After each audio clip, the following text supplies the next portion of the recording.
Main Pak, wakil bupati diganti. Umurnya agak sedikit lebih Udah lah, muda. usia Yang kali ini ya.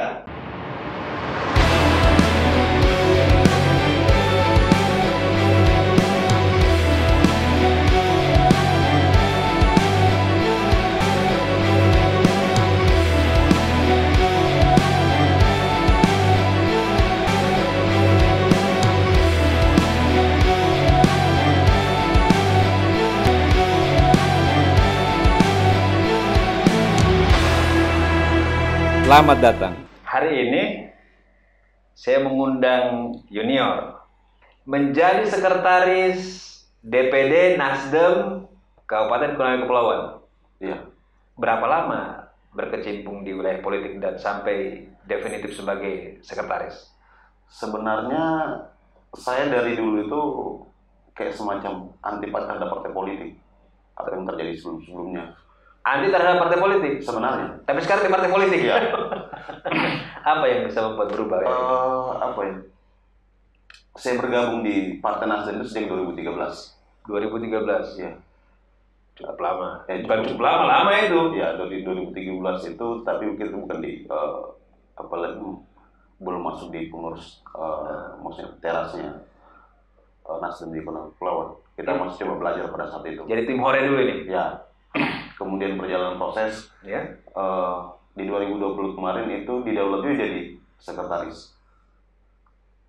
Kebetulan yang sekretaris yang lama itu sudah mendahului kita. Oh, menggantikan ceritanya? Saya menggantikan almarhum. Itu definitif atau sebagai pelaksana? Definitif. Definitif langsung? Definitif langsung. Itu tahun? 2020. Oh, 2020. Menghadapi pilkada 2020 kemarin. Oh, jelang pilkada sebagai sekretaris? Iya. Tapi Nasdem saat itu usung siapa? Pak Amrullah dan Andi Muhammad Lutfi. Oh, yang incumbent ya? Iya. Kemudian saat itu yang pegang tampuk pimpinan sebagai ketua DPD masih Pak Lutfi? Iya, Pak. Dengan status sebagai wakil bupati ya? Iya. Nah sekarang situasinya berbeda. Kalau saya tidak salah dengar kan ada perubahan struktur kepemimpinan nih, Iya. di DPD. Pak Lutfi digantikan oleh kader internal. Iya. Jabatannya kalau di pemerintahan itu bukan pemerintahan sih, di legislatif. Beliau sebagai anggota DPR. Anggota DPR, ketua fraksi atau apa? Anggota fraksi. Nah, perubahan ini menurut pandangan Aspar secara pribadi apa yang melatar belakang ini? Bukan main Pak, wakil bupati diganti. Kalau melatar belakangnya saya pikir kita tidak ada persoalan sampai saat ini sebenarnya. Hanya kan yang saya pahami, internal Nasdem itu selalu memberi surprise, memberi kejutan tanpa kita tahu, tanpa kita sangka sebelum. Saya pun juga sebelumnya kalau misalnya hari saya berada di posisi sekretaris, saya belum tahu kalau misalnya ada perubahan ini saya masuk posisi sekretaris, saya tidak tahu. Tapi surprise-nya ini menakutkan. Nasdem ini kan beda dari partai-partai lain pada umumnya. Secara konseptual, Iya. restorasi Indonesia ini kan menjadi sesuatu yang kadang-kadang, misalnya kita sering dengar pintu partai tanpa mahar, Iya. karena mereka menjaminkan seperti itu.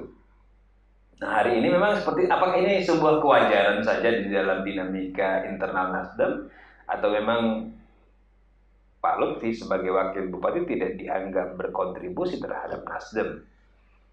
Ya kan pasti ada catatannya lah, kalau diganti gimana ceritanya? Iya, sebenarnya persoalan diganti ini sekali lagi itu bukan gaweannya kami. Iya, tentu. Di Nasdem ini kan Tentu. di tingkatan daerah baik provinsi maupun di kabupaten itu atau kota. Bukan kami penentu kebijakan bahwa harus ada pergantian, dalam hal ini mungkin terjadi yang namanya musdalup atau apalah seperti partai lain. Kita tidak. Oh, tapi itu tidak ada musyawarah luar biasa atau apa? Tidak. Di internal Nasdem itu yang aturan partai yang kita pegang sampai hari ini, sampai kongres kedua kemarin 2019 itu tidak ada istilah musdalup di tingkatan daerah. Berarti semua komandonya dari DPP. Artinya DPP punya kewenangan untuk menentukan apa yang terjadi di daerah. Iya. Dalam pandangan Aspar ke depan ini kan ada pergantian kepengurusan ini ya, terutama di tingkat DPD. Apa yang dapat kita peroleh dengan pergantian hikmah atau apalah begitu? Atau Nasdem lagi target ini persiapan 2024 dalam rangka 2024 ini, maka pembenahan di awal dilakukan secara menyeluruh. Atau ada seperti apa? Ada gambaran ini? Iya, saya pikir 2024 ini menjadi kewajiban semua partai menurut saya untuk mempersiapkan, karena bagaimana mempersiapkan kader untuk kemudian duduk di legislatif, saya pikir itu hampir semua partai lakukan itu, persiapan itu, komunikasi politik dengan kader, begitupun dengan keluarga-keluarga yang ada di sana, saya pikir itu semua lakukan itu. Kalau terkait persiapan ya kita secara internal memang dari dulu mencoba selalu yang kita lakukan adalah kader. Artinya kalau misalnya di 2024 kemudian hasil pemilu 2024 di Februari kalau jadi itu dan skema yang sekarang, ya tidak menutup kemungkinan bahwa akan ada kadernya kita yang mungkin siap untuk di Pilkada 2024. Karena itu perintah partai. Walaupun katakan ini masih baru, ada tidak bocoran target Nasdem di Konawe Kepulauan? Dulu kan 2 kursi kalau tidak salah ya. Iya. Hasil 2014 itu ya. 2019 ya? 2 kursi. Ke depan 2024 berani target berapa kursi yang ada? Kalau kita sih tidak muluk-muluk. Targetnya itu ya semua dapil ini itu terisi. 3? Iya, 3. Minimal 3? Minimal 3. Karena kalau melihat historical sepanjang pemilu Nasdem ini ikut di 2014, 2019, kita selalu naik. 2014 itu kita 1 kursi. Kita masih gabung di Konawe pada saat itu sebelum Mekar itu. Kita masih gabung di Konawe 1 kursi dengan suara sekitar 1.200. Oke, itu 2014. 2019 kita 2 kursi. Dengan raihan suara sekitar 2.200 lebih. 2.200. Ya kenaikannya 100% ya. Dan memang kan kalau kita struktur kursi di Konawe ini kan tidak ada yang dominan. Ya. Bahkan pun Demokrat yang notabene itu partai bupati kan cuma 3 kursi kan. 3 kursi ya? Iya, 3 kursi. Tidak ada yang superior lah di Konawe Kepulauan ini. Bahkan bagi saya sebenarnya Konawe Kepulauan itu contoh sebuah proses demokrasi yang paling demokratis. Partainya tidak ada yang dominan. Calon-calon kepala daerahnya banyak. Kan kemarin kalau sempat kan? Iya, 2024. Jadi dinamikanya sebenarnya kita punya banyak referensi dan pilihan-pilihan. Tapi saya mau coba menelaah lebih jauh antara perikanan dan Nasdem, antara dunia keilmuan dan dunia politik. Apa linearnya ini? Apa samanya? Dan kenapa bisa sampai kayak begitu? Kalau menurut kami sih namanya konstituen. Rakyat ini kan tidak melihat bahwa dia provinsi, dia sebagai nelayan sih sebenarnya, atau mungkin dia sebagai petani. Hanya kan kembali lagi tadi, kalau bisa bicara ya keilmuan sih sebenarnya saya lebih condongnya ke nelayan, karena kalau bicara data sih di sana lumayan sih rumah tangga perikanan di sana. Ya kan dia pulau kan, otomatis pasti mempengaruhi mata pencarian, struktur sosial masyarakat di sana. Ya, dan ini nelayan itu saya pikir ini menjadi salah satu grassroots yang ada di sana, dan itu saya pikir harus diperhatikan karena tantangannya adalah sampai sekarang ya nelayan itu sampai sekarang belum sejahtera. Oke. Usia Konawe Kepulauan ini kan 2013 dibentuknya nih. Iya. Sekarang ini sudah 2022. Ya. Iya. Berapa tahun ya? 9 tahun. 9 tahun. Lahir 2013, kemudian sudah pernah punya masa periodisasi kepemimpinan 5 tahun penuh dengan Pak Amrul dan Pak Lutfi. Kemudian ini periode kedua 2020 masih mereka yang terpilih. Apa perubahan yang terjadi di Konawe Kepulauan? Naik? Datar-datar saja? Atau semakin buruk? Kalau menurut kami ya sudah pasti naik lah, karena ada perubahan. Ya, ada perubahan. Karena kalau kita bilang tidak perubahan, saya pikir juga tidak masuk akal. Karena sudah punya anggaran sendiri dan struktur pemerintahan sendiri. Apa yang paling signifikan dari perubahan di Konawe Kepulauan hari ini? Atau dulu kan kita kenal jadikan Wawoni. Ini Wawoni yang terjaga sebenarnya hanya nama barunya Konawe Kepulauan kan? Iya. Di Undang-Undang Pemekaran itu kan menyebutnya bukan Kabupaten Wawoni tapi Kabupaten Konawe Kepulauan, karena pisah dari kabupaten itu Kabupaten Konawe. Kalau bicara signifikan sih sebenarnya ya alhamdulillah kalau sekarang tentang saya mungkin bicara infrastruktur sedikit. Konawe Kepulauan yang dulunya mungkin tidak bisa kita akses dari jalur darat, saya masih ingat dulu 2013 ya, dekat-dekat mau mau pemilu pada saat itu, kita ada kewajiban di internal partai untuk kemudian membentuk ranting sampai ke bawah ke desa. Beberapa titik itu kita atas melalui jalur laut, tidak bisa kita akses melalui darat. Tidak ada pilihan di darat. Tidak ada pilihan darat. Mesti laut. Hal yang mesti laut. Alhamdulillah hari ini ya kita sudah bisa akses dengan Jalan lingkar Woni itu yang digambar-gemburkan, saya sebenarnya belum pernah ke Woni ini. Hanya karena kita dengar dari berita. Jalan lingkar ini sudah benar-benar melingkari atau lingkar setengah atau lingkar sedikit lagi kan? Sudah melingkar sebenarnya. Sudah fungsional. Sudah fungsional ya. Aspal semua? Kalau aspal belum. Sebagian kecil atau sebagian besar? Sebagian besar. Sebagian besar sudah aspal. Yang belum aspal di daerah kecamatan apa saja? Yang belum diaspal itu di kecamatan Uni Selatan. Oh, Uni Selatan? Uni Selatan. Tapi di Uni Selatan mungkin sekitar 20-30% sudah teraspal. Bahkan ya kalau tahun kemarin sih sampai 2021 saya lihat itu sudah hampir 50% lah saya lihat. Hampir 50%. Ya. Artinya misal saya belum pernah ke Konawe Kepulauan ini, mau ke sana, saya bawa kendaraan, saya sudah bisa keliling-keliling. Udah bisa. Satu hari bisa kita keliling Woni itu. Bisa. Untuk dari titik awal, ibu kota, kita melingkar begitu, itu butuh waktu berapa lama? Kurang lebih nih 3 jam lah. 3 jam ya. Itu sudah santai jalan. Udah santai. Sudah menikmati semua hal. Iya, kita sudah coba nikmati. Tidak lagi jembatan kelapa. Masih ada sih, tapi itu tadi. Masalahnya jembatan kelapa yang pernah diceritakan menakutkan itu. Masih ada jembatan kelapa? Masih ada.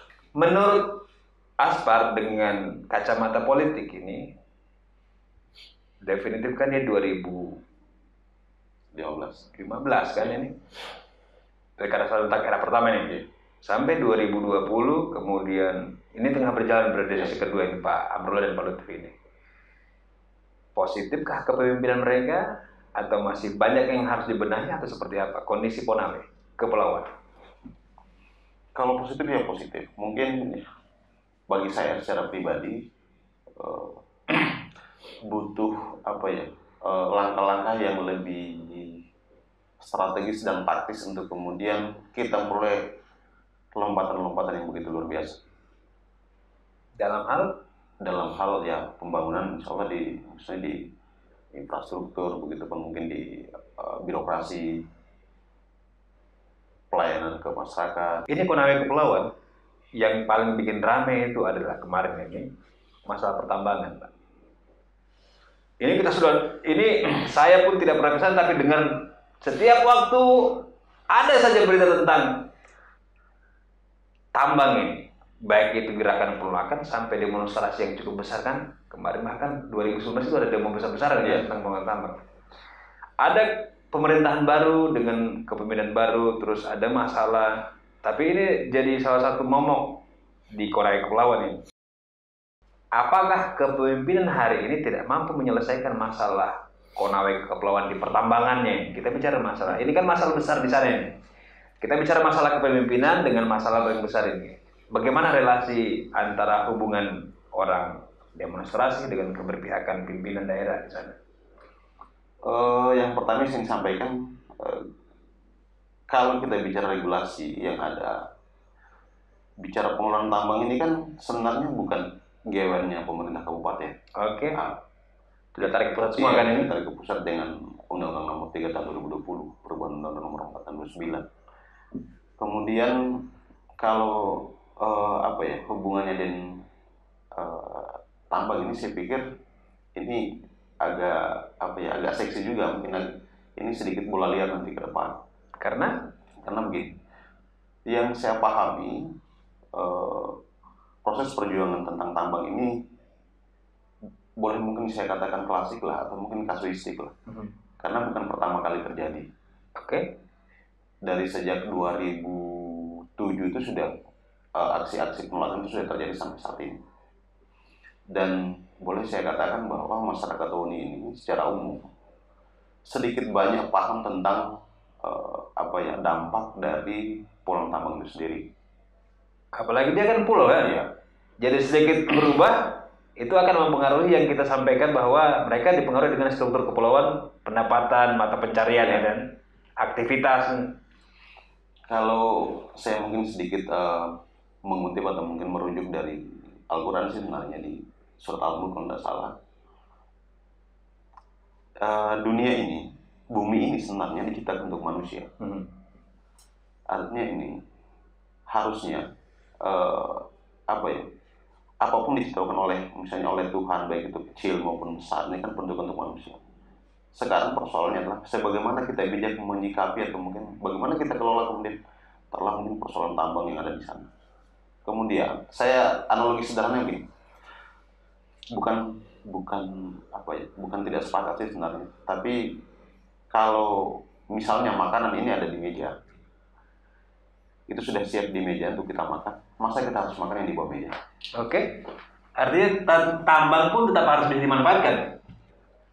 Kalau bicara regulasi sebenarnya kalau misalnya studi kasus tentang ini sebenarnya itu tidak menjadi hal yang sangat prioritas.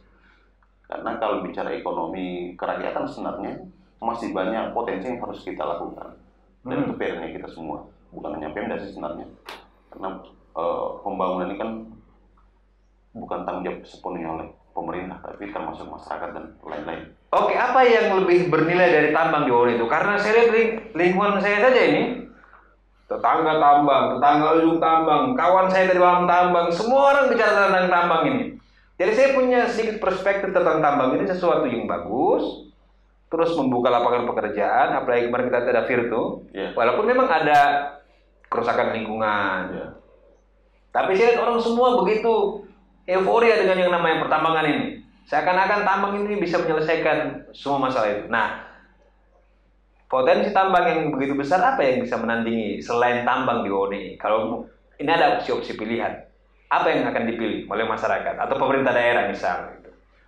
Kalau saya sekedar menyarankan sih, potensi perkebunan pertanian itu masih sangat luar biasa di sana. Pertanian perkebunan? Iya.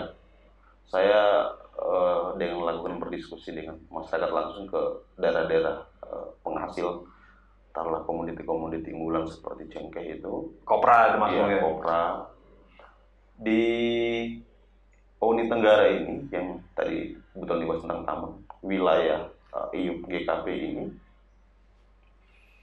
di wilayah Mosoloraya ini yang saya tahu informasi dari warga termasuk para pembeli cengkeh ini pernah di tahun 2010 itu mencapai 14 miliar setahun. 14 miliar setahun. Dan saya cross check ke bawah, dia bilang itu kecil katanya. 14 miliar setahun. Itu untuk per orang atau Mosolo saja? Mosolo saja. Satu kecamatan saja? Enggak sampai. Hanya 4 desa. 4 desa. Itu sudah bisa menghasilkan 14 miliar.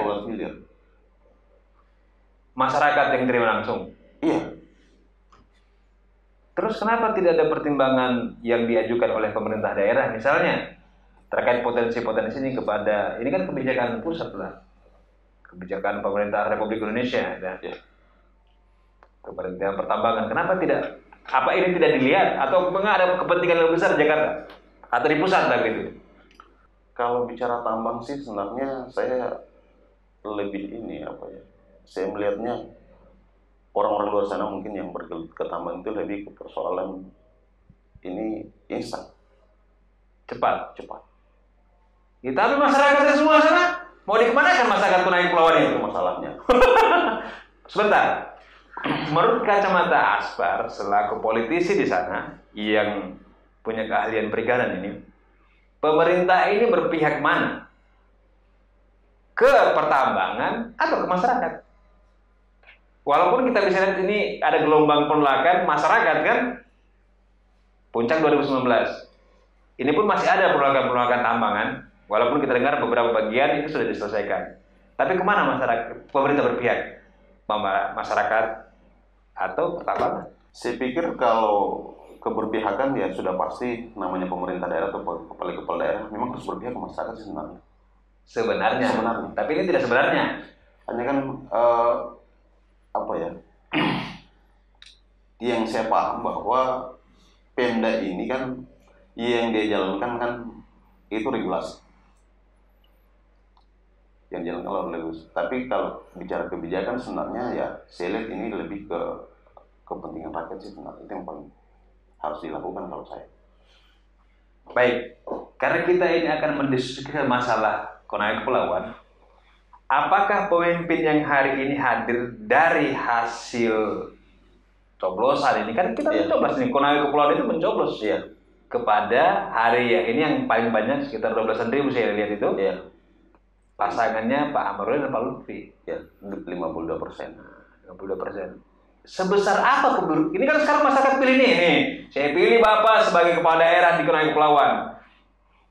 Diwakili tidak aspirasi mereka dengan ini kan udah dipilih nih. Dua pimpinan ini mewakili tidak aspirasi masyarakat? Dia harus thank you dong, dipilih gitu. Iya, sebenarnya memang harus itu yang harus dilakukan, berterima kasih dengan kepercayaan masyarakat untuk kemudian memberikan taku kepemimpinan atau memberikan kepercayaan kepada Pak Amarullah dengan Andi Muhammad Lutfi sebagai orang yang paling mungkin berpengaruh atau mungkin orang yang dipercaya Nomor satu lah di sana kan? Nomor satu lah di bumi kelapa lah. Kalau melihat itu, menurut saya ya Pak Bupati secara pribadi pasti sangat berterima kasih. Ya.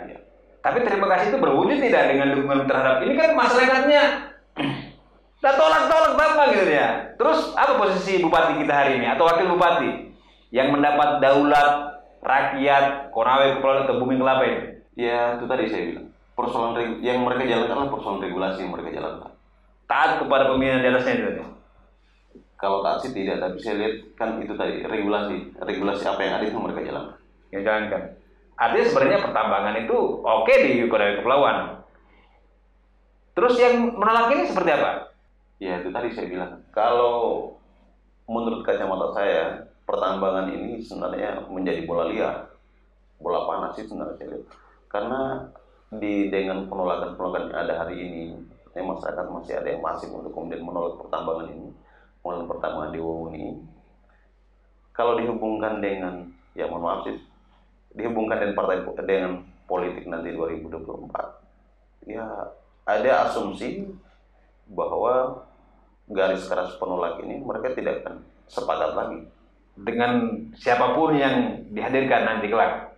Iya, maksudnya dengan atau sekarang masyarakat akan memberikan catatan, kami akan pilih kecuali Bapak tolak tambah gitu. Iya, mungkin salah satu skemanya itu. Tadi kan biasanya bahasa kampanye iya. Tapi kita itu.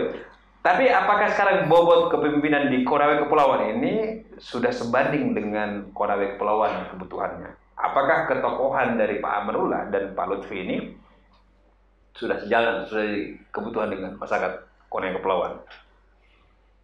Kalau ya namanya sesuatu yang ini, saya pikir ini tidak yang sempurna. Oke, tentu pasti banyak kekurangan, pasti ada kelemahan. Kemudian untuk memuaskan masyarakat, saya pikir kalau semua dipuaskan, saya pikir tidak mungkin lah. Hanya yang saya tahu, yang saya pahami bahwa Pak Bupati dan Pak Wakil ini selalu bekerja keras untuk bagaimana kemudian Konawe Kepulauan ini bisa maju. Artinya dengan ini kan pasti dilematis bagi mereka kan. Ada kelompok masyarakat yang menolak pertambangan. Iya. Tapi dia punya pimpinan yang di atas. Pimpinan yang di pusat bilang tambang ini oke, jalanan. Nah, seperti apa? Maksudnya sekarang peran mereka berdua ini apakah sudah sesuai dengan harapan masyarakat menyeimbangkan kepentingan pemerintah pusat dengan masyarakat? Itu yang coba dilakukan, karena yang informasi yang kami dapat kemarin itu yang dilakukan adalah mencoba bagaimana mensiasati ya pengelolaan tambang ini. Mungkin menurut pemerintah itu lebih ke, kalau bicara dampak sih jangan terlalu besar maksudnya. Mereduksi dampak, masyarakat tidak banyak dirugikan, tapi pertambangan tetap jalan. Ya. Itu solusi taktis yang mau dikejar ya? Iya, karena yang informasi yang kami dapat itu ya RT RW ini itu ada ruang tambang sih sebenarnya. Yang kami dapat. Memang ada ruang tambang? Walaupun dokumen ini kami belum pernah lihat. RT RW itu tidak pernah dibuka di publik ya? Kan harus ada konsultasi publiknya RT RW itu. Seharusnya kan begitu. Tapi sampai sekarang belum pernah berjalan atau belum atau memang Aspar saja yang belum dapat, yang lain udah Iya, lihat. iya, mungkin saya itu tadi mungkin dokumen ini saya sendiri mungkin belum pernah lihat. Mungkin teman-teman lain sudah pernah. Tapi memang ada ruang tambang di Konawe Kepulauan. Informasi yang kami dapat seperti itu. Tapi secara fakta atau mungkin bicara administrasi tentang RTRW saya belum pernah lihat bahwa itu ada peruntukan untuk tambang. 2024 ini kan berjalan waktu hampir bisa dikatakan ada di depan mata. Ya, KPU tengah menggodok tahapannya, kompromi dengan pemerintah mana yang paling tepat. Ini sekarang perbincangannya kan masalah waktu kampanye aja ini. Waktu kampanye akan dikurangi atau seperti apa, tapi belum final. Kemarin sempat rapat terbatas, walaupun itu bukan rapat secara umum kan, lagi di 2024 ini dalam kacamata Aspar, ini kan para incumbent tersisa Pak Lutfi yang kemungkinan besar masih punya kans. iya. Kalau Pak Amrullah itu mungkin ya sudah ke tempat yang berbeda, DPR RI atau apalah gitu kan. Berdasarkan keadaan di Konawe Kepulauan ini, siapakah figur-figur yang cocok untuk Konawe Kepulauan ke depannya 2024? Walaupun kita bilang ini kan hasil pilkada masih hangat 2020 kan. Ya. Tapi 2024 ini bukan waktu yang panjang, ini pendek Pak. Orang sudah bergegas nih, partai politik sudah, Nasdem sendiri sudah struktur berubah-berubah kan. Pak Lutfi yang wakil bupati pun tidak masuk kualifikasi, Anda ganti pemain baru untuk menghadapi 2024. Artinya sebegitu gentingnya di 2024 sampai persiapannya begitu matang. Siapa dalam bayangan Aspar kira-kira next generation Konawe Kepulauan ini setelah Pak Amrullah? Sebenarnya sih kalau bicara selera, saya pikir itu subjektif. Oke. Tapi kita dalam konteks ini mencari tokoh the next gitu ya. Kita sebut saja ada Pak Lutfi, satu. Ya. Kemudian ada siapa? Ketua DPR Pak Musdar, mantan. Masih ya DPR? Mantan ya? Pak Musdar yang kemarin kan. Ada Pak Oheo, terus kemudian ada Pak Abdul Halim yang kemarin independen juga, suaranya signifikan ya. Atau siapa lagi yang ini kita punya ada 4 orang, siapa lagi yang masih ada sih sebenarnya. Siapa lagi? Ketua DPR yang hari ini. Siapa ketua DPR hari ini? Pak Ishak. Oke. Kemudian Pak Halim, kalaupun di pilkada kemarin mungkin dia lewat jalur independen, hari ini coba masuk di partai politik dengan memimpin Hanura. Oh, sudah pindah ke Hanura? Iya. Tobat di independen ini, tobat? Atau memang dan cocok? Kalau saya bilang tobat, saya pikir tidak. Karena kalau bilang tobat sih, ya makanya tobatnya di independen. Ya, mungkin itu. Mungkin melihat dari apa ya, pilkada 2020 kemarin, kelemahan mungkin itu coba diantisipasi dan coba masuk di partai politik. Dan saya pikir beliau ini masih punya keinginan untuk kemudian tarung di 2024. Masih punya kans Pak Abdul Halim ini di 2024. Iya, saya pikir itu pasti punya kans. Yang ikut tarung kan, oke. Pak Ishak ini ketua DPR sekarang. Ketua DPR. Demokrat. Terus kan masih ada anak bupati yang anggota DPR. Biasanya kan suksesornya begitu, bapaknya, anaknya, atau bapaknya, istrinya ini. Kelihatan ke depan seperti apa? Bapak anak atau bapak ke istri? Kalau melihat potensi, saya lihat itu lebih ke anak sih, karena ya, anaknya kan juga hari ini adalah politisi. Oke, kita punya sejumlah nama ini. Kita punya Pak Abdul Halim, kita punya Pak Rifki, kita punya Pak Ishak, ya. Kita punya Pak Musdar, Pak Oheo. Dari sejumlah nama tokoh-tokoh ini, mana yang paling sesuai dengan konteks Konawe Kepulauan? Kepribadian atau visi misi yang siapa yang paling dekat? Kalau paling dekat sih, saya pikir saya bukan dalam tataran bagaimana menjawab siapa yang paling dekat, karena kalau saya katakan itu, saya pikir saya agak subjektif juga melihat itu. Oke. Nah, hanya yang saya pahami bahwa yang disampaikan tadi nama-nama itu adalah putra terbaik Konawe Kepulauan. Tokoh-tokoh yang ada hari ini kan. Dan saya yakin mereka pahami bagaimana gestur sosial politik Konawe Kepulauan.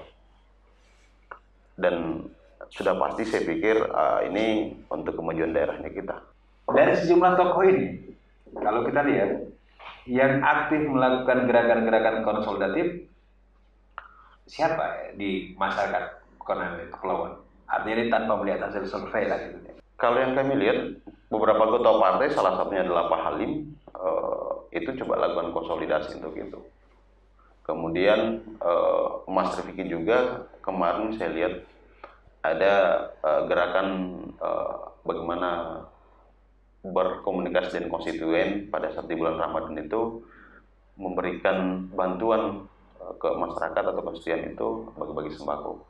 Saya pikir ini bagian dari strategi ya. Bagian dari strategi untuk ke depan.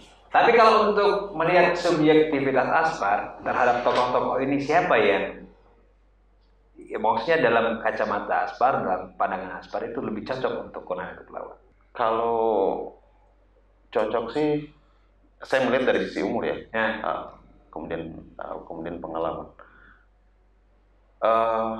Kita butuh apa ya, mungkin ke depan butuh yang lebih energik lagi. Satu yang lebih energik ya terhadap potensi dan masalah-masalah masyarakat. Ya. Lebih energik. Ya sudah pasti mungkin kalau dari segmen umur mungkin umurnya agak sedikit lebih muda. Usia yang hari ini ya. Nah, yang gaya-gaya hari ini kan milenial gitu. Yang kedua syaratnya punya pengalaman. Punya pengalaman birokrasi dan politik. Ya. Padahal itu kalau begitu. Oke, ini punya pengalaman, tidak usah sebut orangnya. Yang ketiga, kayaknya itu saja. Mesti dia punya finansial lah. Oh iya, itu pasti. Maksudnya struktur politik hari ini untuk bikin pertemuan saya kita sudah butuh panas kopi. Kalau tidak ada itu kan susah. Itu wajib. Elektabilitas dan isitas. Ini mesti linear. Kalau isitasnya tidak cukup, kita maksudnya bukan untuk hal yang lain ya. Dia konsolidasi dan segala macam. Tapi katakan sekarang dengan ini kan waktu 2024 bukan waktu yang panjang. Ya. Karena kan akan diawali dengan legislatif di Februari kan. Apa persiapan Nasdem saat ini di Konawe Kepulauan? Yang hari ini kami coba lakukan kalau bicara kami sebagai petugas partai dan kemudian mencoba melakukan apa yang diperintahkan oleh DPP. Sebenarnya kita ada salah satu strategi namanya Nasdem memanggil. Nasdem memanggil. Iya, Nasdem memanggil maksudnya kita coba buka pendaftaran. Oke. Caleg-caleg mana, dari kelompok mana, itu kemudian melakukan perekrutan untuk persiapan 2024. Jadi masyarakat mengusulkan atau seperti apa modelnya? Iya. Nasdem memanggil ini. Semacam apa ya? Teknisnya mungkin kita buka pendaftaran, silakan masuk. Oh begitu. Yang kita coba verifikasi dan validasi mungkin ya dari yang pasti punya kans massa, punya basis. Ya, dia pasti harus jadi vote getter. Ya. Tapi kita sekarang begini, dalam konteks Nasdem memanggil ini, kader dengan orang luar itu punya berapa banyak hak? Misal dengan komposisi 6 anggota DPR kan 30% mesti wanita kan? Ya. Berapa komposisi orang luar yang bisa ditarik, berapa yang disediakan oleh kader? Atau semua bisa diisi oleh orang luar, non-kader misal, sepanjang itu memenuhi syarat? Kalau kita memang aturan partainya kita lebih ke persoalan bagaimana kemudian ketika ada kader yang memenuhi syarat itu kita dorong. Gitu deh. Itu yang paling penting. Kalaupun misal kalau tidak memenuhi syarat, tidak memenuhi kriteria yang disampaikan oleh DPP, bisa mengintroduce orang baru di dalam. Oh iya, kita kan Nasdem ini kan partai terbuka. Oke. Tanpa melihat dia dari mana dan kelompok mana. Sepanjang bisa sejalan, ya, Anda boleh masuk. Ya. Anda bisa masuk lah. Ya. Apa target Aspar secara pribadi? Ini kan sudah membicarakan masalah partai, kepemimpinan, potensi Konawe Kepulauan. Secara pribadi ini dengan jabatan sekretaris ini mau kemana 2024? Mau jadi apa ini? Ini kan sudah S2 ini. Ilmu sudah ada ini. Kalau di awal bicara tadi ini terhadap potensi wilayah geografis kita, sumber daya manusia yang kurang, mau kemana 2024? Kalau saya secara pribadi sebenarnya sekedar saya ingin sampaikan bahwa 2019 kemarin sih saya ikut tarung juga di pemilu itu. Oh, 2019 ikut tarung. Di Partai Nasdem? Di Partai Nasdem. Nomor urut? 1. Peringkat akhir berapa? Kalau internal saya paling banyak, tapi tidak saya di Dapil 3, kita kalau di ranking partai itu kita urut karena di sana hanya 6. Kursi urut 7 ya? Kayaknya 8 atau 9 kalau tidak salah. Oh, peringkat pertama di internal hanya partai tidak mencukupi syarat untuk dapat kursi gitu ya. Berapa suara kemarin total di Dapil 3? Nasdem. Kurang lebih 400. 400 suara ya. Jadi butuh berapa sebenarnya sampai bisa dapat kursi di sana? Kursi terakhir di Dapil 3 kemarin itu hanya 531. Masalahnya kurang ini 27.000 Pak. Ya. Jadi tidak butuh ribu untuk menjadi seorang anggota legislatif, tapi taruhnya luar biasa karena kan DPT kecil. DPT-nya kecil. Jadi pemainnya banyak. Anda jangan pikir 400 itu suaranya kecil, Bos. Ini pertarungan besar di sini. Luar biasa di sana. Dapil terakhir enggak? Ya, bisa jadi begitulah. Tapi 2024 nanti insya Allah masih kalau misalnya rakyat yang memberikan kepercayaan untuk kemudian tarung lagi, insya Allah saya tidak kapok dan insya Allah saya siap. Ini tadi disebutkan bahwa untuk jadi calon itu ada 2 hal. Yang salah satu wajib Pak, elektabilitas ada, dompetnya ada. Berarti dompet buat 2024 nanti. Tapi kita tidak bicara detail rupiah, tapi untuk menjadi seorang anggota DPRD atau anggota legislatif, berapa bisa dibutuhkan sebenarnya? 2 juta, 3 juta, 18 juta, 200 juta? Berapa kisaran? Apa ya? Agak berat jauhnya kalau itu persoalan angka-angka itu. Ini persoalan angka yang dihindari semua orang Pak. Kalau ditanya dari situ kan, tapi kalau saya bilang dalam hukum ekonomi sudah pilkada lah atau pilcaleg lah yang bukan beli suara. Tapi kalau katakan dalam hukum jual beli, kita beli sesuatu yang kita tidak tahu bentuknya. Bisa jadi pendekatannya ke A. Tapi pada akhirnya begitu pemilihan dia tidak pilih kita, dia pilih orang lain Pak. Seperti itu mungkin konteksnya. Iya. Tapi intinya 2024 siap tidak taruh ini?